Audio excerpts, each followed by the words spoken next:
La majeure partie de ceux qui travaillent sur la langue et qui l'appellent créole ne considèrent pas ces aspects. Techniquement, ce n'est pas un créole. C'est une authentique langue africaine parce qu'elle garde encore des marqueurs beaucoup plus anciens que les langues qui sont parlées actuellement dans l'Afrique de l'Ouest. Haïti est une mine d'or pour nous permettre de confirmer que notre langue non seulement est une langue africaine, mais c'est une langue africaine très ancienne. Quand on dit que notre langue est une langue africaine, nous avons les preuves scientifiques.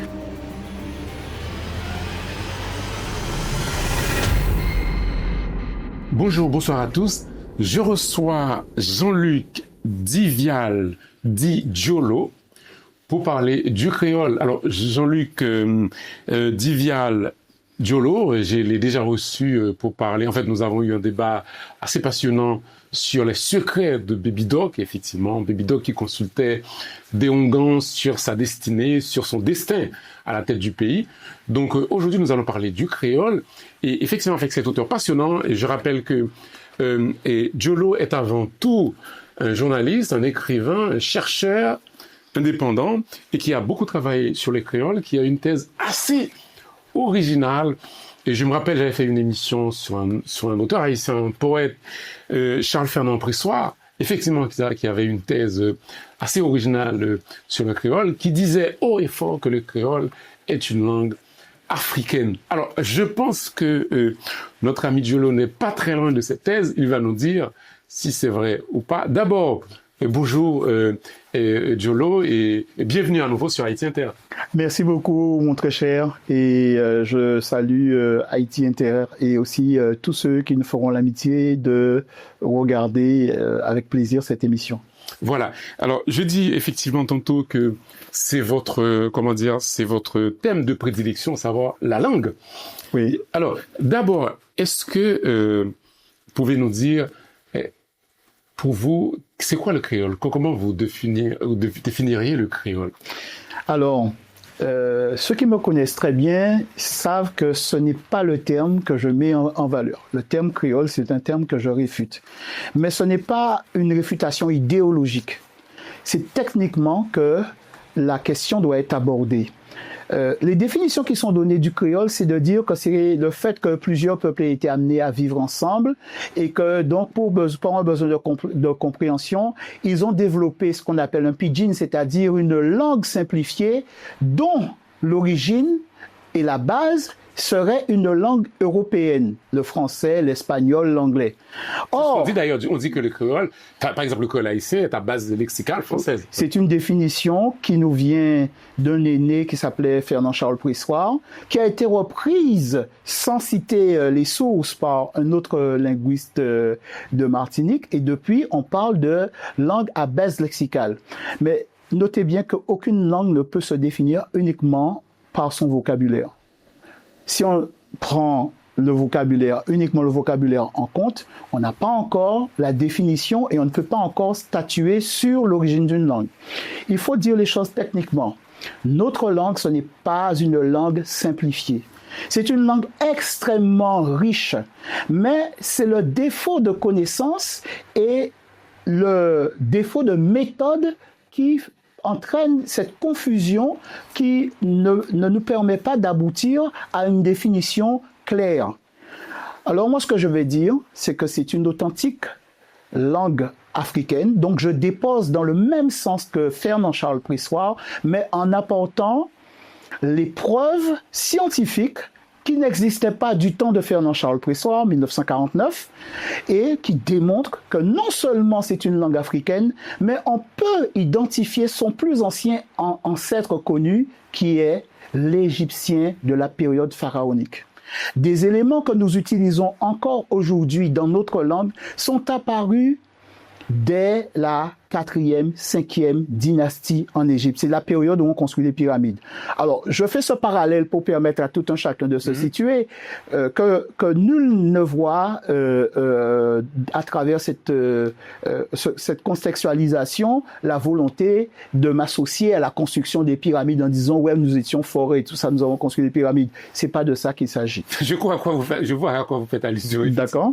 Donc, on s'aperçoit que c'est la langue qui offre toutes les réponses qu'on se pose sur l'origine de notre langue, sur sa nature, sur les formes verbales, sur la conjugaison, sur la grammaire, sur la morphologie, sur la morphosyntaxe, sur la syntaxe et aussi sur la philosophie et sur la spiritualité aussi. Parce que cette langue-là, quand on l'étudie de façon raisonnée, eh bien, on comprend la spiritualité même qui se développe en Haïti, c'est-à-dire le vaudou. Donc, c'est-à-dire que vous nous dites que, alors là, oui, je sais, c'est décoiffant. Mais c'est ça. Donc, le créole, c'est une langue africaine et qu'on ne peut pas définir une langue uniquement par son vocabulaire. Et que les gens qui disent que, voilà, le créole, grosso modo, le créole est dérivé du français, ces gens-là tiennent uniquement compte du vocabulaire, parce que dans le créole, il y a du vocabulaire français. C'est bien ça ce que vous essayez de nous dire.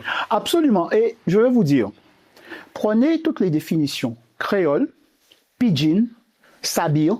Vous allez voir qu'il y a un peu de condescendance et de colonialisme dans ces définitions, parce que c'est toujours l'Occident qui se regarde avec condescendance vis-à-vis des autres peuples qu'elle a rencontrés du fait de l'histoire, qu'il s'agisse de l'esclavage ou de conquête.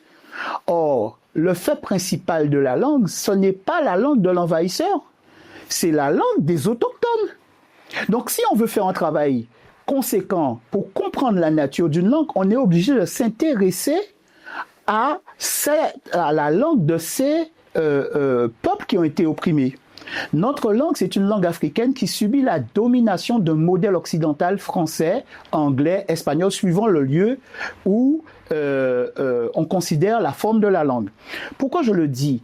Parce qu'en réalité, le premier lieu qui imprime l'histoire d'un peuple, c'est la langue. Donc les faits que nous avons rencontrés au cours de notre histoire sont consignés par la langue sans se vanter de quoi que ce soit. Les deux témoins les plus sérieux, les plus honnêtes que nous ayons pour connaître notre passé, c'est la langue et la terre. Si quelqu'un arrive en disant, par exemple, oui, à Jérémie, mes parents avaient construit une gigantesque maison, nous avions combien d'hectares de terre? On ne s'emballe pas, on dit ok. Est-ce que vous pouvez nous situer un peu où se trouvait ce terrain? Ok. Est-ce que vous nous autorisez à faire des fouilles? Parce que si exactement vous dites vrai, nous devons pouvoir trouver les vestiges de cette habitation dans la terre. La terre est honnête, mais la langue aussi est honnête, parce qu'elle témoigne de faits qui nous ont précédés parfois de plusieurs dizaines de milliers d'années et qui restent consignés tout autant que nous continuons notre modèle culturel. Pour bien comprendre cette question de la langue, la majeure partie de ceux qui travaillent sur la langue et qui l'appellent créole ne considèrent pas ces aspects. Techniquement, c'est pas un créole, parce que c'est pas plusieurs peuples, c'est pas un mélange. On nous sort une théorie des mélanges. C'est pas un mélange. C'est pas une langue qui s'est construite sur la courte durée. Ce n'est pas une langue qui s'est construite non plus de façon simplifiée. C'est une authentique langue africaine parce qu'elle garde encore des marqueurs beaucoup plus anciens que les langues qui sont parlées actuellement dans l'Afrique de l'Ouest. Mais vous l'appelleriez comment, vous, cette langue? Alors, j'en viendrai... moi, j'ai pensé qu'il faut une refondation et j'ai voulu traduire ce que j'avais compris. Nous reparlons la langue des ancêtres. La répétition, c'est Wu. La langue, c'est Chi. Le territoire, le continent africain, l'Égypte, c'est Kam, Kémé, Kama. Donc, Wu Chi Kam. Pour dire, nous reparlons la langue des ancêtres. Et en même temps, ça veut dire, parce que tout chez nous est polysémique, et nous savons gérer la complexité, c'est régénérer en vous l'énergie vitale qui vous vient de vos lointains ancêtres du continent africain. C'est ça que ça veut dire Wu Chi Kam. Et donc, je n'expose pas ce terme, mais moi, pour ma refondation, j'avais besoin d'un terme qui traduise clairement ce que nous faisons. Alors, je vais le dire. La majeure partie des linguistes qui travaillent sur notre langue utilisent une méthode qui n'est pas qualifiée pour déterminer son origine, son passé. Pourquoi? Parce que la majeure partie d'entre eux travaillent à partir de la méthode linguistique descriptive synchronique. Or, cette méthode part du principe qu'une langue se crée sur le lieu où elle est parlée. Voilà pourquoi on vous parle de créole haïtien, créole martiniquais, créole guyanais, créole guadeloupéen, parce qu'on considère que l'acte fondateur se situe sur le territoire. Et donc, une langue n'a pas d'antécédent. Et pourtant, ce sont ces personnes-là qui sont les plus disers sur les origines de la langue. Et vous verrez que, à défaut de pouvoir expliquer scientifiquement les choses, ils partent dans toutes sortes de légendes urbaines. Et donc, on vous invente une théorie des mélanges. On vous invente une théorie qui voudrait dire que, de la même manière que le peuple est métissé, la langue est aussi métissée parce que chacun y a apporté sa contribution. Or, notre langue, c'est pas un mélange. Notre langue, parce que ce qui est fondamental pour une langue, c'est la vision du monde. La vision du monde apparaît au moment où les hommes, parce que c'est la nature qui nous a tout appris, elle nous a appris à parler, elle nous a appris à écrire, elle nous a appris à nous soigner, elle nous a appris à nous nourrir, à nous abriter, à nous protéger. C'est l'imitation servile de la nature qui nous a tout appris, parce que l'écriture part du fait que les premiers hommes qui partaient à la chasse, l'idée d'associer un signe, un symbole à une information, c'est déjà quand on suit un gibier et que, par exemple, on va essayer d'analyser ses traces dans la terre. Si c'est frais, on sait que l'animal n'est pas loin. Si c'est sec, on sait qu'il est passé il y a longtemps. De la même manière que ces excréments qu'il laisse à même le sol. L'idée d'écrire part de ça.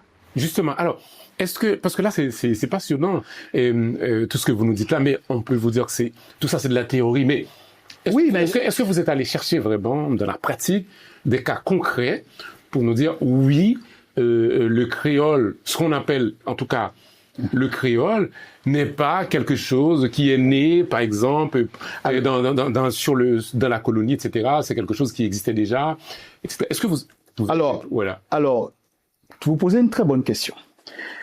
Et vous allez remarquer que tout ce qui étudie notre langue étudie sur la courte durée, c'est-à-dire ce que l'Européen connaît de nous, c'est-à-dire ce qui s'est passé depuis l'arrivée des premiers bateaux négriers jusqu'à 2026. Avant, c'est le vide complet pour lui. Il ne peut pas comprendre. Donc, il a circonscrit son domaine de recherche à cette courte durée, et donc il utilise une méthode qui relève de la courte durée. La méthode descriptive synchronique, c'est une méthode de la courte durée. Ça sert à décrire une langue, et il en faut, parce que de nombreuses langues dans l'humanité ont failli disparaître si on ne les avait pas décrites. Mais connaître le passé d'une langue, c'est une autre méthode, et c'est celle que j'applique. Justement, Charles Fénant-Pressoir, c'est ce qu'il avait fait. Évidemment, il est allé sur le terrain, etc. Il a essayé de creuser le sujet. Oui. Bien que je pense que là... Il y avait aussi Pierre Anglade qui a fait un travail remarquable sur le lexique. Mais il faut rentrer dans plus de considération. Et donc, la méthode adaptée, c'est la méthode comparative historique. Et c'est celle-là que je pratique. Et c'est une méthode mathématique. Elle repose sur la transitivité. Si A égale B et si B égale C, alors A égale C. Toute langue qu'un humain parle est le dernier stade connu d'une langue prédialectale que ses ancêtres parlaient il y a plusieurs dizaines de milliers d'années. Mais toute consonne, toute voyelle évolue dans le temps. Si nous pouvons dégager les équations de mutation phonétique des consonnes, eh bien, on peut reconstruire à partir d'un mot que nous utilisons dans ce 21e siècle, nous pouvons remonter le temps et nous faire une idée de ce que fut la langue ancêtre. Donc, par exemple, si je prends le français, l'espagnol, l'italien, je peux, en prenant une série de mots communs à ces langues, je peux observer le phénomène et comprendre ce qui s'est passé. Et j'aboutis forcément au latin. Parce que l'ancêtre de toutes ces langues, c'est le latin. Or, si notre langue est à base lexicale française et que certains prétendent qu'elle vient du latin, du français, ça veut dire qu'elle vient aussi du latin. Vous êtes d'accord avec moi? Donc, ça voudrait dire si on prend notre langue et on la compare avec le latin, on peut peut-être même déterminer l'ancêtre du latin. Vous voyez? Or, la majeure partie dans les décennies précédentes, la majeure partie des spécialistes de la langue, c'était des parfaits latinistes et de parfaits hellénistes qui n'ont jamais su montrer qu'il y avait une correspondance parfaite entre notre langue et le latin. On vous dit que ce sont des apports différents qui ont créé la langue. Mais en linguistique, logiquement, c'est un abus de langage parce que en linguistique, on ne reconnaît pas les apports, on reconnaît les emprunts. Toute langue peut emprunter à une autre parce que dès lors que deux peuples se rencontrent, la première chose qu'ils échangent, c'est du vocabulaire. Donc, ce qui est intéressant, c'est pas le résultat final de dire que notre langue c'est un mélange et tout, c'est de connaître quelle est cette langue qui a emprunté au français. Et donc, dans la méthode, quand on recherche, il y a beaucoup d'écueils à éviter. La première des choses, il faut enlever le vocabulaire d'emprunt. Pour connaître notre langue, la première des choses, c'est enlever tous les mots du vocabulaire français. Tous les mots étrangers, il faut les enlever. La première, il ne resterait pas grand-chose. Mais oui, mais souvent, on travaille à partir de combien? De 10, de 12%. Or, quand j'analyse notre langue, quelle que soit la diachronie, c'est-à-dire la forme observable dans nos différents pays, on s'aperçoit qu'on a conservé quand même près de 40 à 44%. Donc c'est très significatif. Ouais. Comme échantillon, c'est très significatif. Alors, ensuite, il faut éviter le hasard. Les choses ne doivent pas être là par hasard. La troisième chose, il faut identifier les lois de mutation phonétique et elles doivent être constantes. On doit rejeter les exceptions. Ou alors, s'il y a des exceptions à la règle, on doit pouvoir étudier et identifier la raison de cette exception. C'est quelque chose de très rigoureux. Ouais, alors, c'est vrai que c'est très intéressant ça. Mais est-ce que, par exemple, dans le créole haïtien, est-ce que vous pouvez nous donner des exemples, voilà, qui pourraient vraiment, comment dire, illustrer tout ce qu'on est en train de se dire là? La première des choses, je vais vous poser une question et vous allez me répondre. Et je vais vous dire à quoi ça correspond. Ok. Première des choses. Si je veux dire les voitures en Haïti, je dirais quoi? Machine yo. Machine. Yo. Ce yo-là, c'est une forme pour exprimer le pluriel. Nous sommes d'accord? C'est ça. Ben, c'est l'ancêtre de ce yo, c'était un ou qu'on retrouve en égyptien ancien. C'est comme ça que les Égyptiens manifestent aussi leur pluriel. Alors, par exemple, on va parler du peuple. On va dire les Égyptiens. On va dire Kemetyu. Kemetyu. Mais qu'est-ce qu'un Haïtien dira? Il est très facile à un Haïtien de comprendre. Parce que lui, il va dire Kemetyu. Voyez? Bon, il y a des formes verbales très rares dans notre langue. Les formes d'intentionnalité dans la langue. Et rendons hommage à Jean-Michel Saint-Victor du Skacha. Ma pralé, le pral. C'est une forme verbale de l'égyptien ancien. C'est une forme verbale de l'égyptien ancien. Toutes les équations restées sans solution par la méthode actuelle trouvent leur solution quand on fait une étude comparée entre l'égyptien ancien et notre langue, quelle que soit la forme. Et je vais dire quelque chose en plus. Il ne faut pas se contenter d'étudier uniquement l'égyptien ancien. Aujourd'hui, nos étudiants devraient étudier non seulement l'égyptien ancien, mais le copte qui est le dernier stade connu de l'égyptien ancien. C'est-à-dire, la dernière langue africaine qui a été pratiquée en Égypte avant son effondrement, c'est le copte. C'est-à-dire les premiers siècles de l'ère chrétienne. Bon, eh bien, quand on fait la comparaison, eh bien, on peut retracer l'intégralité du fil de l'histoire. Et donc après, quand on fait cette comparaison avec les langues africaines modernes, eh bien là, tout s'éclaire. Et c'est rigoureux. C'est rigoureux. Donc, toutes les formes. Par exemple, je vais vous dire un truc. Le deuxième tome de mon livre se consacre à la pensée symbolique, c'est-à-dire la façon dont les hommes de la préhistoire ont traduit leur environnement en sons, en mots, en phrases, et ils ont exprimé leur pensée, donc ils ont développé des langues, et ensuite le système d'écriture. D'accord? On s'aperçoit par exemple que là, l'expression dans la pensée de nos ancêtres, les plans géométriques sont des feuilles. La main est une feuille. D'accord? Le plat du pied est une feuille. Et l'aile de l'oiseau est une feuille. Comment on dit l'aile de l'oiseau? Pas. Comment on va exprimer par une onomatopée le vol de l'oiseau? Pata pata. D'accord?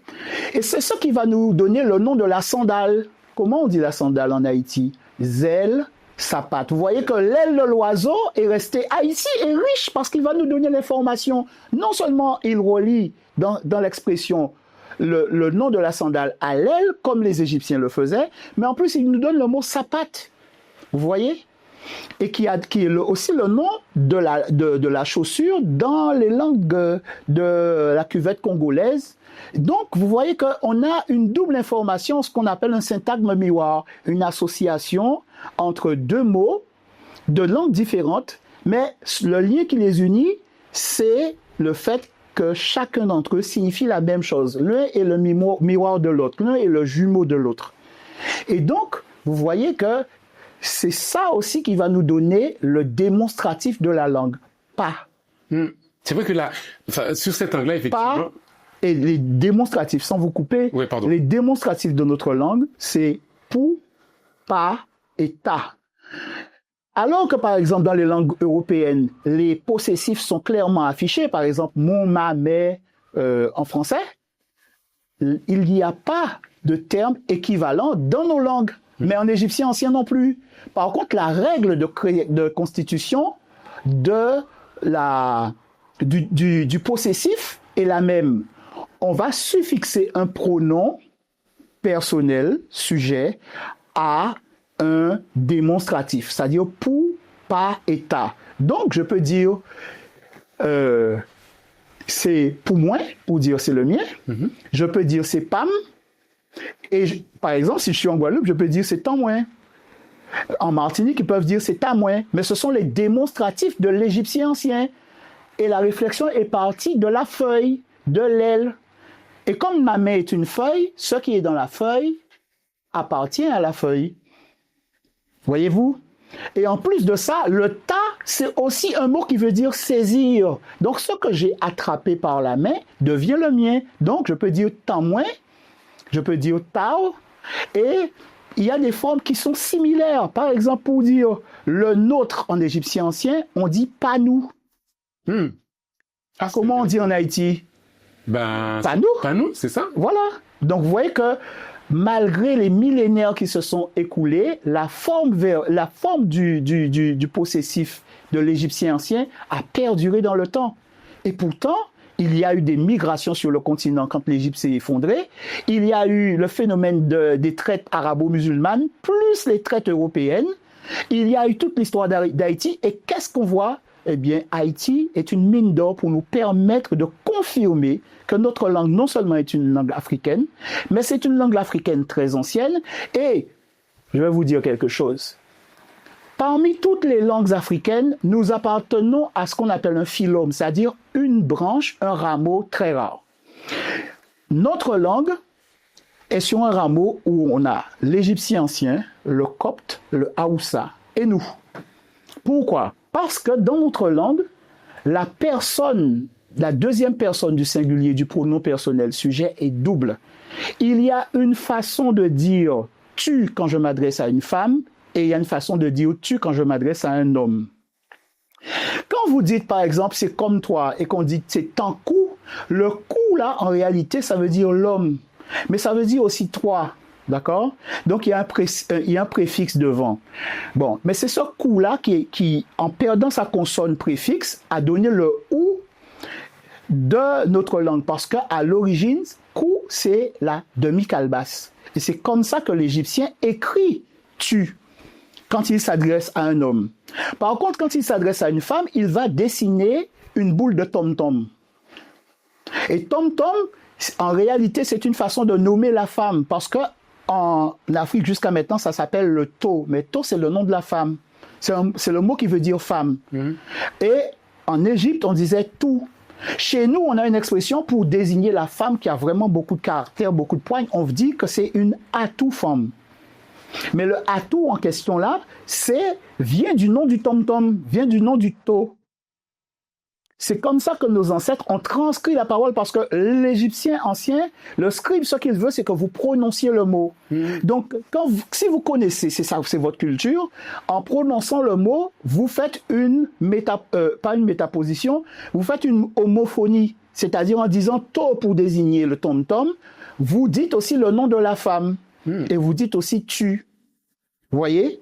Et ceci a existé chez nous quand on utilisait le to il y a très très longtemps en Guadeloupe, ça a disparu, mais ça s'est maintenu par exemple en Guyane, ça s'est maintenu par exemple à l'île Maurice, et ça s'est maintenu aussi en Louisiane. Donc, qu'est-ce qui s'est passé? Nous avons un tronc commun. Donc, on peut parler d'une proto-langue qui dérive de l'égyptien ancien. Mais après, comment interviennent les mutations qu'on observe dans la Caraïbe? C'est un phénomène, c'est des faits d'histoire. Haïti devient vite indépendante et elle peut préserver beaucoup. La Guyane n'a pas été le souci des gouvernements précédents en France, donc ils ne se sont pas souciés du développement de la Guyane. Inversement, elle a préservé beaucoup d'éléments. Donc on s'aperçoit par exemple que les 3 démonstratifs de l'égyptien ancien ont été conservés en Guyane, alors que en Guadeloupe ou en Martinique, nous en avons gardé à peine 1 ou 2. Et aujourd'hui, en Guyane, en Guadeloupe et en Martinique, nous n'en avons qu'un seul. Mais on en avait avant. Parce que le PAM dont j'ai parlé tout à l'heure, nous l'avions. Quand une maman voulait, par exemple, bercer son enfant, elle le prenait dans ses bras. Po, polo, po, titi, pam. Po, polo, po. Le po, polo, po, ça veut dire vol, vol. Po, polo, titi, pam, mon petit. D'accord? Ça a disparu.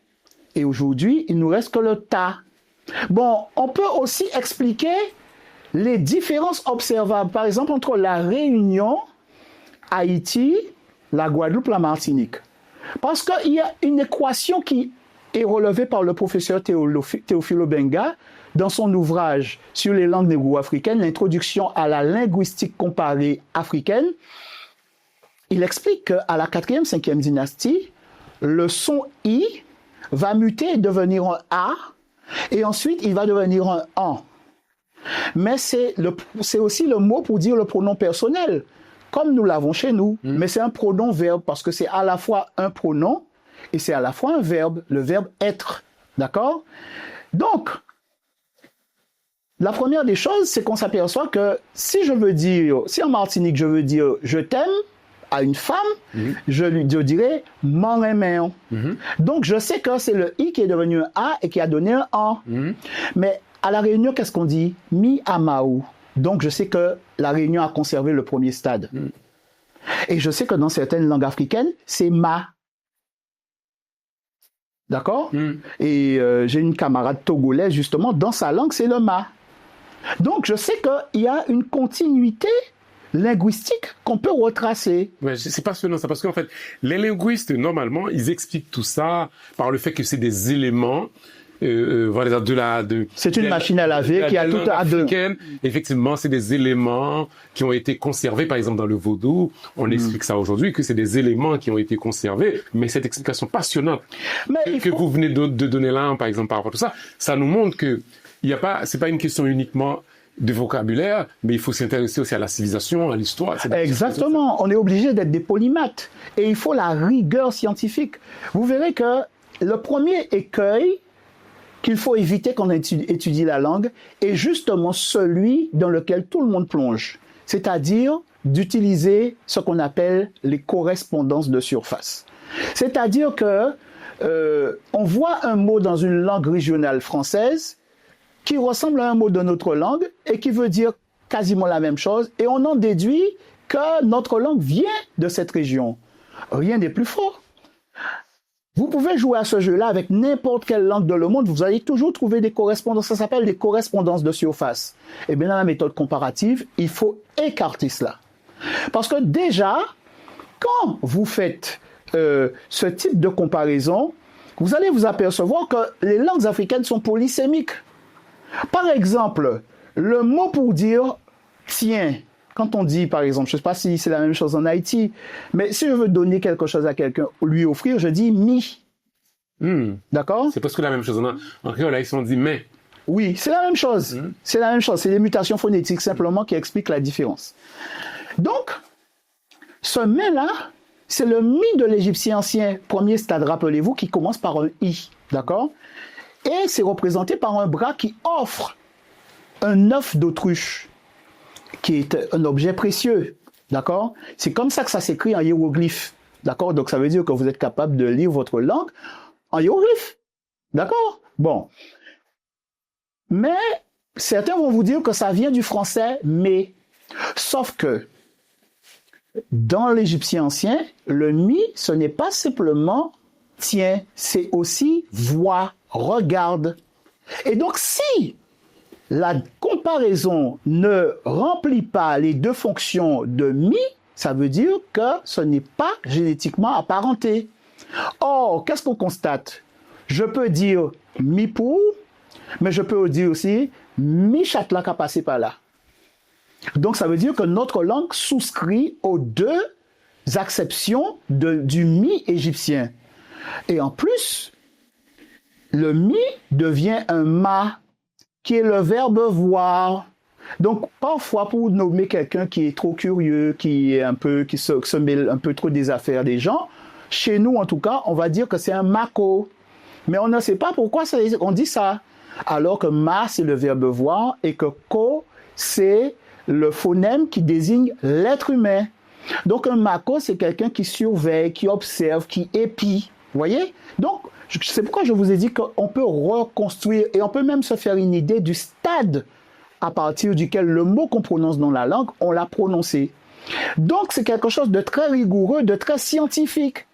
Quand on dit que notre langue est une langue africaine, nous avons les preuves scientifiques. Et derrière cette reconstruction du modèle, la matrice ancestrale de notre langue, se cache aussi une meilleure compréhension de notre modèle culturel. Parce que ce n'est pas simplement une langue, c'est un modèle culturel, c'est un système du monde dont découle l'agriculture, le travail du fer, la gastronomie, la musique, la spiritualité, le système de société politique, tout ça découle. C'est un système du monde. Donc, vous voyez bien que si vous relisez, après cet entretien, vous relisez les définitions du créole, vous allez voir que votre langue n'est pas une langue simplifiée. Elle est extrêmement riche. Moi qui y travaille depuis presque d'une quinzaine d'années, je m'étonne encore. Et quand je parle à certains camarades du continent, ils me disent oui, mais de toute façon, l'oreille va à l'école tous les jours. Et donc on en apprend tous les jours. Tous les jours, j'entends. Encore aujourd'hui, j'ai entendu une expression, je me suis dit, mais de la bouche d'une camarade. Elle dit, ouais, en kebao miao. Je vais te donner ton mi. Mais ce mi là, c'est quoi? C'est un mot qui dérive du mot maat, qui veut dire la vérité. Donc, tu me taquines, mais je ferai savoir à tout le monde qui tu es réellement. Je vais donner ton mi. D'accord? Et c'est ce mot-là qui a donné le mot, par exemple, Milan en Martinique. Et le mot Mila chez nous. Parce que quand quelqu'un vous annonce une nouvelle, vous dites « Bon Mila, donne-moi le mi. Donne-moi le Mila. » Le Mila en question est lié à la vérité, à l'information. Donc, on peut reconstruire. Et ce travail sur la langue m'a poussé à m'intéresser au vaudou parce que j'ai trouvé des similitudes frappantes et j'ai compris ce que c'est que le vaudou. J'ai compris ce que c'est que le vaudou. Et je me suis aperçu que dans cette langue, il y a une langue sacrée. D'accord, alors expliquez-nous ça. Donc. Il y a une langue qui est connue des initiés seuls, qui est pratiquée des initiés seuls. S'ils la prononcent devant nous, on ne comprendra absolument rien. D'accord. Et je commence à peine à essayer de la déchiffrer. Et c'est une langue qui est restée telle qu'elle? Elle est encore là. Il y a une langue sacrée dans la langue. Okay. Donc là, je pose un autre dossier parce qu'il ne s'agit pas simplement de définir la langue et de dire que c'est un créole. Okay. Vous voyez, je vous ai dit que c'est un système du monde et qui est extrêmement riche. Et on s'aperçoit en fait que jamais on n'aurait dû faire l'éducation de nos enfants autrement que dans leur langue. Parce que il faut bien comprendre ce qui nous est arrivé. Alors, ce que vous dites là va nous porter préjudice, hein, parce que on a en Haïti, entre guillemets, des fondamentalismes du créole qui veut que les Haïtiens doivent s'exprimer qu'en créole. Bon, ils vont nous tomber dessus là. Parce que là, vous leur donnez raison. Non, mais il faut bien comprendre la chose. Notre langue est une langue de science, une langue de philosophie et une langue de spiritualité. Si vous voulez des enfants parfaitement éduqués, avec une ligne directrice, vous êtes obligé de les éduquer dans leur langue parce que la langue parle au-delà des mots. Parce qu'il ne s'agit pas simplement des mots, les voyelles parlent. Mm-hmm. Le son A, c'est toujours pour une action qui se produit et qui ne se produit pas à l'instant où on parle.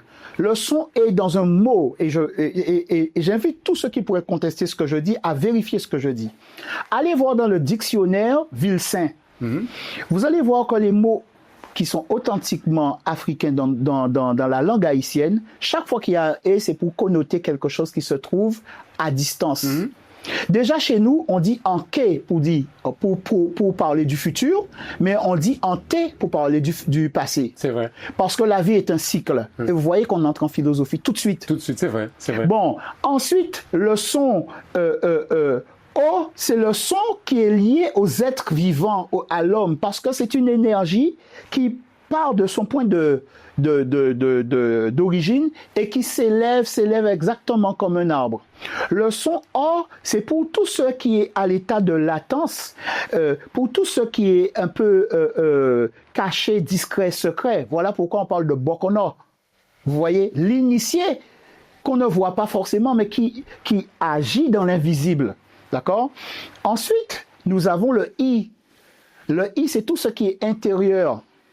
L'énergie vitale, l'énergie intérieure à tout vivant. Et ensuite, vous avez le est. Le est, c'est tout ce qui connote ce qui se fait de façon sournoise, insidieuse, des choses sur lesquelles on n'a pas d'emprise. Par exemple, chez nous, pour parler de la fuite du temps, on dit « temps là qu'à mais ouais ».